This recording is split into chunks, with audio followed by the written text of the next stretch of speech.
பிள்ளைங்களா வணக்கம். உங்கள் சத்தியம்மா. நம்ம வீட்டு பூஜை அறையில் கடவுளோட சிலைகள், சாமியோட சிலை வைப்பேன் இல்லைங்களா, அது எதிரெதிரே வைக்கக்கூடாது. கிழக்கு தசை நோக்கி தான் வைக்கணும். அதே மாதிரி பார்த்திங்கன்னா இந்த மாதிரி வைக்க ஆரம்பித்தோம்னா நம்ம வீட்டில் செலவு அதிகமாகும். இன்னொன்று பார்த்திங்கன்னா வீட்டில் சாமி போட்டால் உடஞ்சி விரிசல் விட்டுருந்தாலோ கிழிஞ்சிருந்தாலோ அதுவும் வைக்கக்கூடாது. உடஞ்ச டம்ளரு, கண்ணாடி பொருட்கள் எது உடஞ்சிருந்தாலும் தூக்கி போட்டுடணும். சாமி போட்டால் அந்த மாதிரி உடஞ்சது இல்லை கிழிஞ்சது இருந்தால் ஏதாவது ஒரு கோயிலில் அரச மரம் இருக்கும் பார்த்திங்களா, அது கீழே கொண்டு போய் நம்ம வச்சுட்டு வந்துடணும். வீட்டில் வைக்கக்கூடாது. அப்படி இருக்கும்போது நம்மளுக்கு தேவையற்ற செலவு வரும். நம்மளுக்கு ஒரு அனுகூலம் இருக்காது. வீட்டில் எப்போ பாரு ஒரே பிரச்சனையாக இருக்கும்.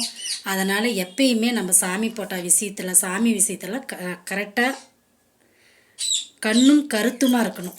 தெரியுதுங்களா? கண்ணும் கருத்துமாக இருக்கணும். போட்டா உடஞ்சிருந்தாலோ இல்லை கிழிஞ்சிருந்தாலோ அதை வைக்கக்கூடாது. சாமி போட்டா எதிரெதிர சிலை வைக்கக்கூடாது. இதெல்லாம் நம்ம செய்யக்கூடாதுங்க. இதெல்லாம் இன்னையிலேருந்து நம்ம கரெக்ட் பண்ணிக்குவோம். தெரியுமா உங்களுக்கு? தெரிஞ்சுக்கோங்க. ஓம் சக்தி, அங்காள சக்தி. நல்லதை மட்டும் நினைப்போம், நல்லதே நடக்கும்.